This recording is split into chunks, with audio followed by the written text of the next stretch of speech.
All right, good evening, everybody. Welcome to the Thursday, October 24th, 2013 meeting of the City of Lowell License Commission. Was the meeting posted? Yes. Okay, first on the agenda. Will the commission consider taking the minutes in for consideration of approval, October 10th meeting? Motion to approve. Motion to approve. Second, all those in favor say aye. Aye. Aye. So moved. Nay. For number 2 on the, Did you get that? Record that vote? what's that? It was 2 to 1. 2 to 1. Did you have On an the issue minutes? with them? On the Yeah. minutes? Okay. He has a meeting? Would Any you want to reason address why? it, or? Yeah, Okay. I think in our minutes, we should not refer to Deborah Friedel as the interim. I mean, she is to us who she is, and to say she's the interim just seems gratuitous. I don't care what everyone else does. Okay, Just my so, opinion. So I would move that we just call her what she is and not use the word interim. it's no disrespect. Certainly not intended to be a disrespect, I only follow the, I understand. I understand that fully. okay. All right, next on the agenda. For ratification, the issuance of a special one-day license, October 16th, for all alcoholic beverages to Jennifer Smith-Sharkey of the House of Hope, Inc., for the Harvest of Hope benefit at the American Textile History Museum at 491 Dutton Street for Thursday, October 24th, 2013, 5:30 p.m. to 8 p.m. Mr. Chairman, members of the commission, I was approached last week with respect to an alcohol license, recognizing that the event and the date and time would certainly pose a difficulty or hardship, I should think, for the House of Hope as far as their fundraising activity is concerned. I did speak with Ms. Sharkey about the matter and suggesting that timely submittal of applications for the board's action would be something she might want to consider and contact me at any time there is another event. But nonetheless, for purposes of this event, respectfully ask the commission to approve. Second. All those in favor say aye. Aye. So moved. Special one-day license application for all alcoholic beverages. Frederick Smith of Miss Smith Fest Foundation for the Haunted Run and Halloween Party to be held at the Lowell Memorial Auditorium, 50 East Merrimack Street, for Saturday, November 2nd, 2013, from 4 p.m. to 12 midnight. Introduce yourself for the record. Frederick Smith, Executive Director, Smith Fest Foundation. Okay. How many events have you had, Mr. Smith? About 7, Have you had 8, any issues with any of them? Over-service, under-service? 0. Make a motion that we approve. Second. All those in favor say aye. Aye. So moved. Thank you. You're welcome. Commission will now take up applications for malt beverages and wine only, or either one. Mark Claremont of the Miracle Providers Northeast, Inc., for a charity fundraiser to be held at the 122 Western Avenue facility for the following dates. 3 applications, one for Friday, November 8th, from 7 p.m. to 11 p.m., Saturday, November 9th, from 7 p.m. to 11 p.m., and Sunday, November 10th, from 1 p.m. to 4 p.m. Also, William Fuller of the Bartending Service of New England, Nicole Phillips, representative, for a concert to be held at the Lowell Memorial Auditorium, East 50 East Merrimack Street, for Saturday, November 16th, from 6 p.m. to 11 p.m. Introduce yourself for the record. Mark Claremont, founder and president of the Miracle Providers Northeast. Okay.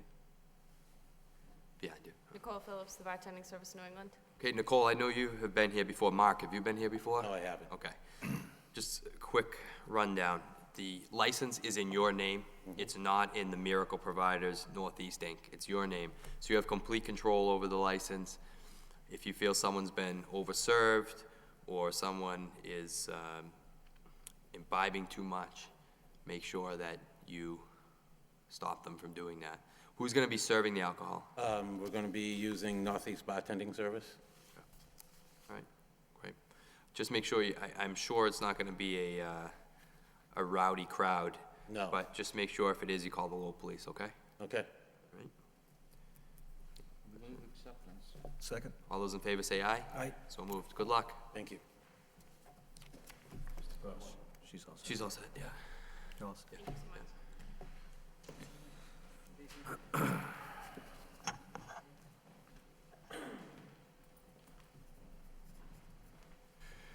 Commission will now take up application for a special events permit for amplified outdoor public entertainment.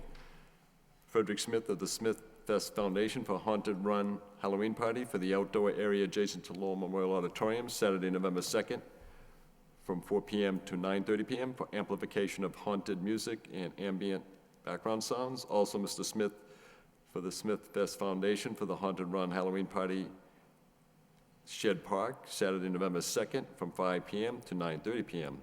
for a public address system at the finish line and a haunted sounds and scenes throughout the course. Introduce yourself for the record. Fred Smith, Smith Fest Foundation. Fred, you did this last year, right? Yes, we did. Did you have a sound amplification license last year? No, we did not. You did not, but, all right. But did you have sound? We did. We probably weren't prior, we didn't have enough information prior to running the race, but after working with Chris and Maris hand in hand, we obviously are trying to obtain everything we're supposed to. Did you have any complaints? 0. Okay. Just with the sound license, it's a common sense license. This is at Shed Park, you don't want to hear it at Gallery Park, Yeah, that's fine. type of thing. All right? Gotcha. It's a Saturday night and it ends by 9:30, so, but you're still in a residential neighborhood, so just make sure that you don't have it blasting crazy, Sounds good. right? Awesome. Make a motion to approve? Second. All those in favor say aye. Aye. So moved. Thank you. Good luck. Look. Mr. Chairman, members of the commission, we have Manuel Caballero here, who is the manager of MC Restaurants, doing business as Caballero's Restaurant, 573 Lawrence Street, here to answer any questions the commission may have regarding the fire alarm system at the restaurant. And also we have Deputy Fire Chief McGuire is here as well to answer any questions of the commission. Introduce yourself for the record. Manny Cavallero, MC Restaurants, Inc. Okay.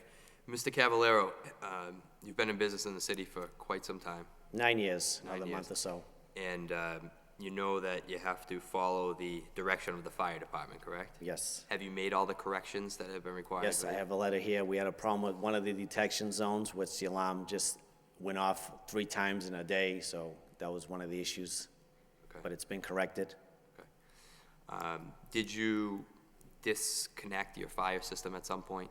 Yes, I hit the reset button. Okay. Just make sure you don't do it again. All right. All right. Is the fire, someone from McGuire, could you go to the podium for a second? Good evening, Mark McGuire, Deputy Chief of Lowell Fire Prevention. All right. Has Mr. Cavallero complied with all your requests? We're not sure, right? As far as, it's not really an issue of something that we're looking at from a fix, it's more of an issue of when our companies respond to his restaurant, there's been issues that he's reset the system prior to us getting there, telling us that we're not really needed there and not being very welcoming when we just want to come in and make sure that the restaurant and the patrons are safe. So that's why it's come to this Why point. would someone reset their fire system? You'd have to ask Mr. Cavallero that. Well, this is what you do for a living, right? Why would, Hypothetically, why would someone reset their system? That's what my question. that they thought there was not a problem in the building, or they wanted it not to stop sounding?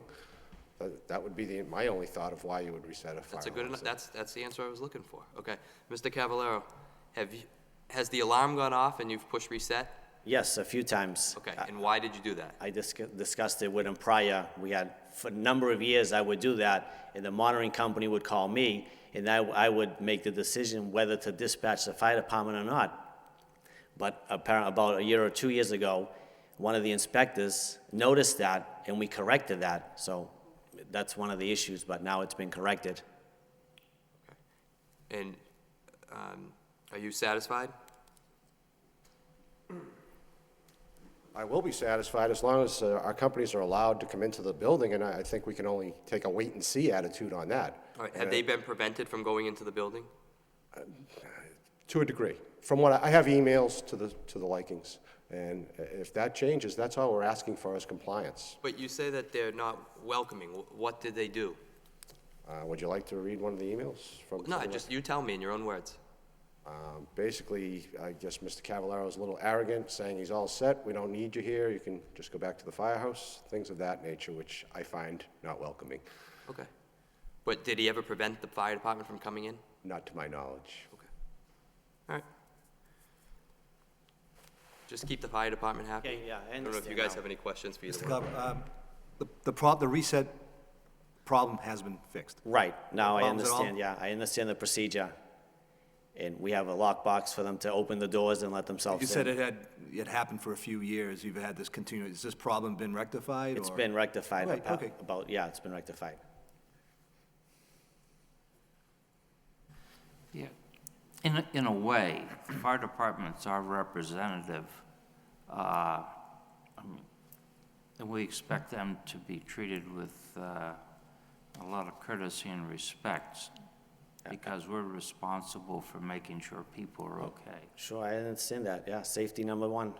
So we'd like to not hear any more bad reports, and in fact, we'd like to hear a good report somewhere along the line. Thanks. Okay, If I may, Commissioners, the Law Department would also like to emphasize that per the requirements of the rules and regulations of the License Commission and state law, every license holder has to be compliant with all laws, rules, and regulations, and that includes all provisions of the fire code. So Caballeros cannot bar fire department officials or representatives in the event of an emergency, even if they deem there is no emergency, as per the fire just code. Not to, just, you said cannot bar, and there's no allegation that they barred any fire department, is there? But the fire, assistant fire chief just said that they were never refused access. So I don't understand what you're saying. Well, in the event that there is a bar, that cannot be done. So it's not just Cavalleros, it's every entity in the city of Lowell. Correct. Okay. Every entity, every license holder must comply with all laws and regulations, and that includes all provisions of the fire code. So, Great. All right, thank you. okay. Okay, Manny, all set. You all set? Thank you. Yep. Members of the commission, we have an application by a corporation known as SALT, S-A-L-T, Inc., business name also to be known as Tedeschi Food Shops, Inc., Alan R. Marquardt, president. Applicant for a beer and wine package store license for premises at 970 Gorham Street. I reviewed the application. I believe, members of the commission, you may have seen parts, if not all of the application, in an email. I believe it's prepared to, the commission may wish to go forward with setting up a hearing date for the application, in which it necessitates the applicant to notify abutters, property owners touching and across the way on this application. If we put it on for the next meeting, is that enough time, or we gotta go to the following meeting? I would suggest the meeting following, which would be for November 21st. Okay. Make a motion that we put it on for November 21st. Second. All those in favor say aye. Aye. So moved.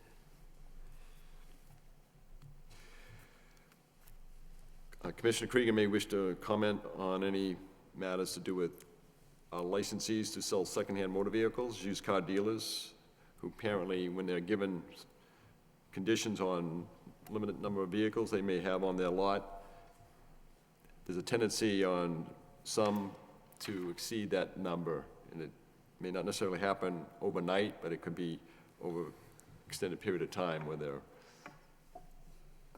Take it away. I just noticed that one used car lot was running several cars above their allocation. And I'm not talking blocking cars or the car of the salesperson or the car of a customer, but the ones without the license plates. In this particular instance, which have been going on for a couple weeks, it seems to have corrected itself. I don't think we have any process. I'm not sure we need a process at this time, but I think that it's important that we take a position that we're not in favor of people exceeding their licenses. Granted, there might be an exception every once in a while, but Ryan, I know this probably isn't a frequent occurrence, but has the License Commission at any point ever suspended a used car license? Like, is there any notification requirements? No, none that I can recall immediately. Nothing comes to mind immediately, but I do want to pass on to the commission a conversation I had with somebody here at City Hall with respect to another licensee when apparently this particular business owner had gone before the Zoning Board of Appeals and was granted a special permit for that use to sell secondhand motor vehicles. So the primary business is auto repair, auto service. The zoning board had stipulated X number of cars, I believe it was like 8. Well, apparently, this particular business owner would exceed that number, and it was being monitored by an inspector from the Office of Developmental Services sometime in the past. Apparently, they have the wherewithal to issue tickets, particularly when issues exceeding the requirements established by the zoning board, and which would be filed with the Registry of Deeds. So they were in violation of that condition, and I guess the tickets were ignored by the business owner, and it grew to a healthy sum. So I don't know what the resolution of that, the fines that were due to the city, how that was resolved, but the sum was, you wouldn't believe what I was told, but it's excessive, to say the least. So, Can we implement periodic checks on these establishments to make sure that they're within their guidelines? I mean, you board itself can spot check some of our licensees in your travels, or if you feel that there's some reason we can pass on certain information to the Office of Developmental Services that they may want to do the on-site inspections, or at least, I know they monitor certain locations. I know I've had calls about what is the limit to the number of cars on this lot or that lot from the office. So it happens where this one particular site, let's say, has a tendency to grow with number of vehicles, and then they have to be. I think I would definitely not wish to put this on the police, for instance, because they have other activities that they need to be paying attention to. On the other hand, maybe we need a procedure, a memo to the appropriate person asking that when tickets are issued, we get notified so that we have a sense of how our licenses are doing. And Ryan, when we issue our license, so someone gets, like I've represented a client who got a special permit for selling used automobiles, and they put a limit on the number of cars. When they come, and that's typically you go there first, and then after you get that special permit, you come here. Does our license say right on it, limit to 8 cars per the special permit, or do we just issue them a blank license? No, if I'm aware and I know of the condition that's been set by the zoning board, Yes. or even if it's not the zoning board, the license commission may do the same. Right. It's being duly noted on Okay. the license. So but I think Commissioner Krieger's point about any issues that inspectional services or developmental services may have with a particular business that holds a Class 2 license, and if they are aware that they're exceeding the number of vehicles that permitted, the commission should be made aware of it, so that the license commission can then follow up with something, a communication to the licensee, or have the licensee come before you to Absolutely. underscore the point that they can't do that.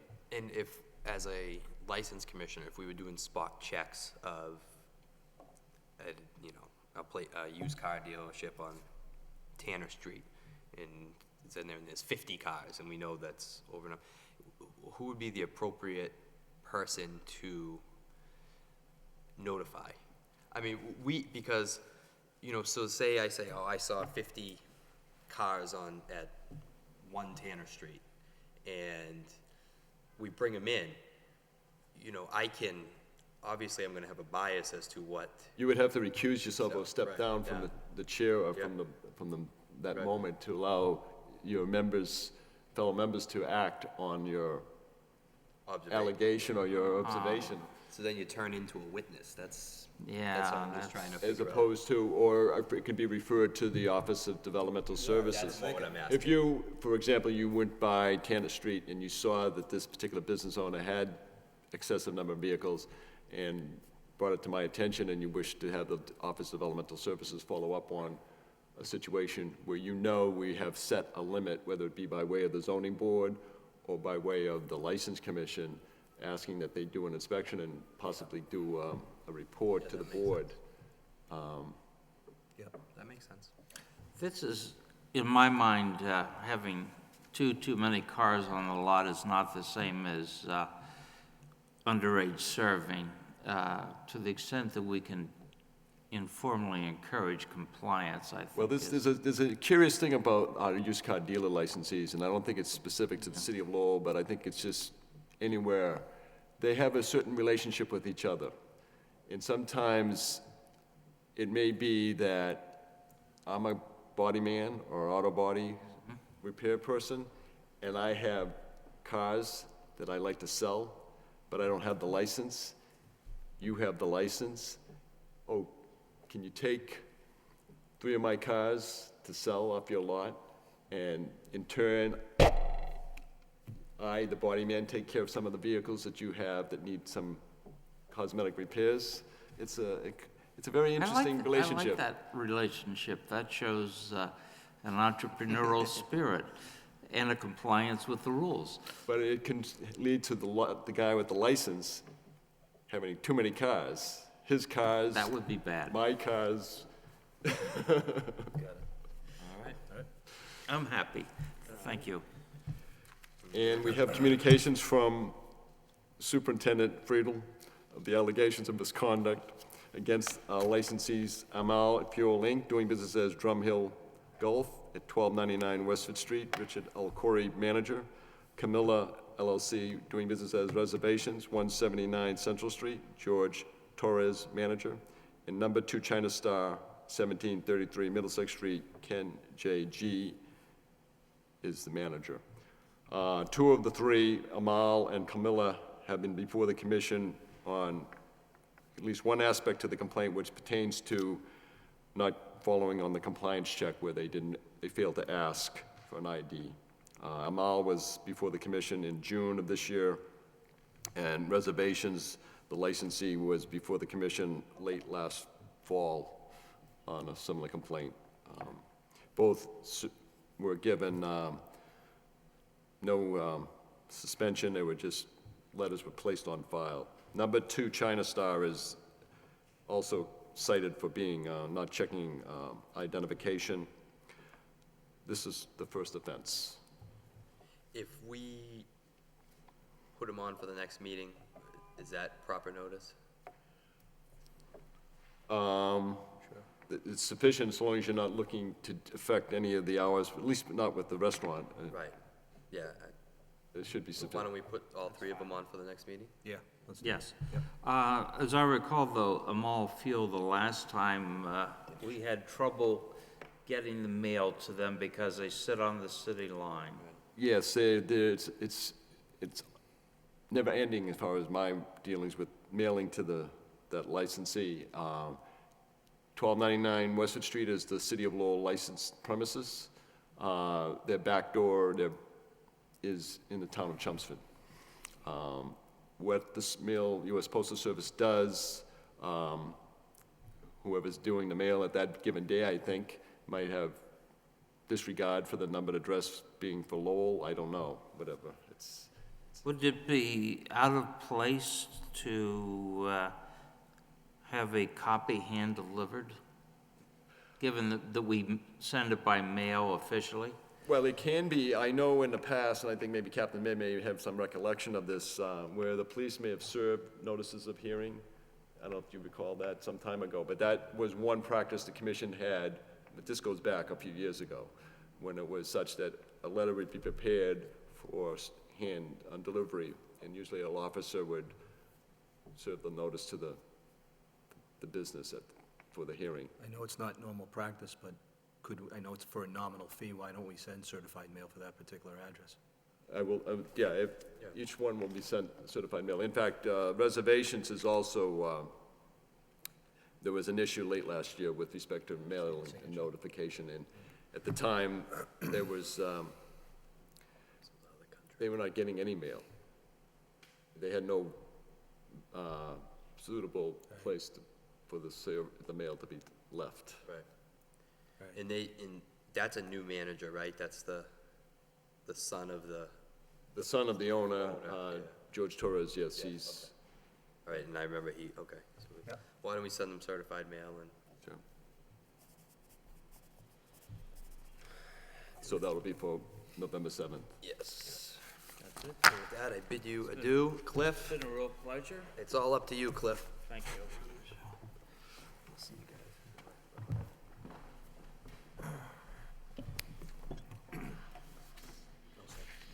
You got one?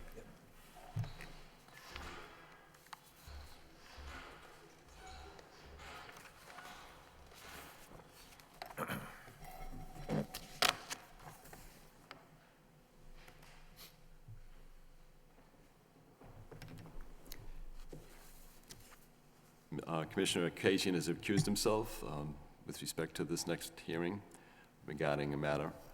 The hearing is on the allegation as charged by Deborah Friedel, the superintendent of police for the package store licensee, alleged to have failed compliance check conducted by Lowell Police Special Investigations on May 2nd, 2013, when an underage person supervised by the police purchased alcohol beverages without having been asked for positive identification prior to the sale. And the licensee is Compound Tom Market, Inc., doing business as Appleton Liquors, 171 Appleton Street, Cheng Tel, manager of record.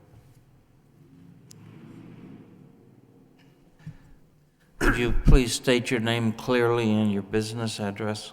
Cheng Tel, Compound Tom Market Inc., DBA Appleton Liquors on 171 Appleton Street, Lowell, Thank you. the manager. Do you understand the nature of the allegation against you? Yes, I do. Do you want it to be read out to you? I receive Okay. this here too. Captain Webb? Mr. Commissioner, on May 2nd of this year, Detective Desolitz and Lieutenant Golner were conducting compliance checks of licensed establishments in the city with other detectives from the Special Investigations Section. The detectives were being assisted by a 20-year-old male. The 20-year-old had no identification with him, and he did not have any money with him other than that which had been provided by the detectives. At 6:42 p.m., the 20-year-old entered Appleton Liquors at 171 Appleton Street, purchased a 12-pack of Heineken Light beer from a male clerk. Detective Desolitz and Lieutenant Golner entered the package store afterwards and identified the clerk as Peter Huth and informed Mr. Huth of the violation. Detective Desolitz is here this evening if you'd like to hear from him.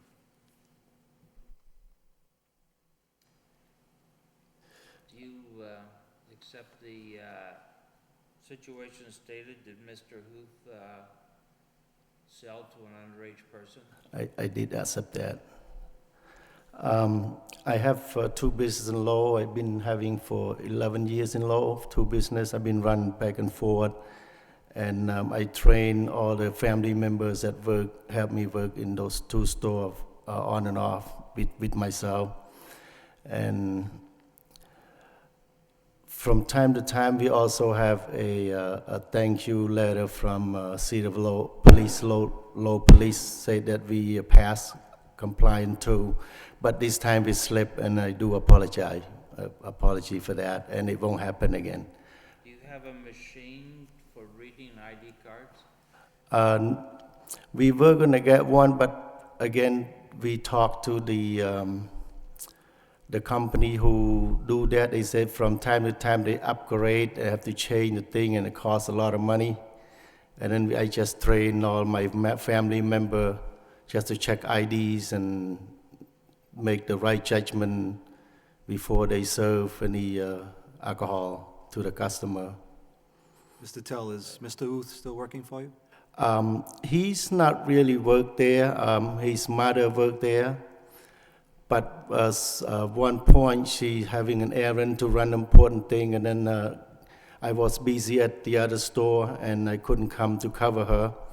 And then she asked her son who been helping stocking, and then she told him that to check everything else, and somehow the kid just slipped it. But he usually work there about 3 hours a week because he's in the ULO, and just to help the mom when she's a little busy on certain thing. That's all. But he's not really working there. Do you have some age cutoff where you no longer ID people? We have to, you mean certain age not to ID? Yes. Anybody under 30, we check ID. We have a sign. I suggested there needs to be older than that. Are there any other offenses? No, nothing. Captain Webb, in the last year, have you had a number of positive checks? Yes, I don't have the information in front of me, but I know that Appleton Liquors has passed compliance checks before. I guess I would make a motion for 1-day suspension, but that 1 day be held in abeyance. Mr. Tell, you know how serious this is. Have you made those updates in the software for the machine, or you're just basically going with We just checking? basically stop using it because the update, like every time, like costs some money, and the IDs and license been update time to time. Okay. And we have to buy the machine sometime, new machine, and we just stop doing it because it costs a lot of money. You may want to start checking IDs for people under 40. How's that? That's good, we'll do that. That's my motion, Mr. I second the motion. I recommend that he ID his own mother. So, But if I could just interject one thing, this matters that he didn't even ask for an ID, and when they could have very easily have. I understand. He should have asked for an ID. I'm assuming Yeah. that Mr. Huth is no longer your front-end clerk there. He was No, just helping he's at that no particular longer. time, right? Yeah. No. Okay, all right. Okay, all in favor? Aye. Aye. Opposed? Nobody. Mr. Tell, go forward and check everybody. Thank you very much, we will do that. I hope not to see you here again. Okay, thanks, have a nice night. Thank you. Okay, take care. That's it? You second that motion. I seconded it, yeah. Very good. Make a motion to adjourn? Second, all in favor? Aye. Okay. Good job. We're on our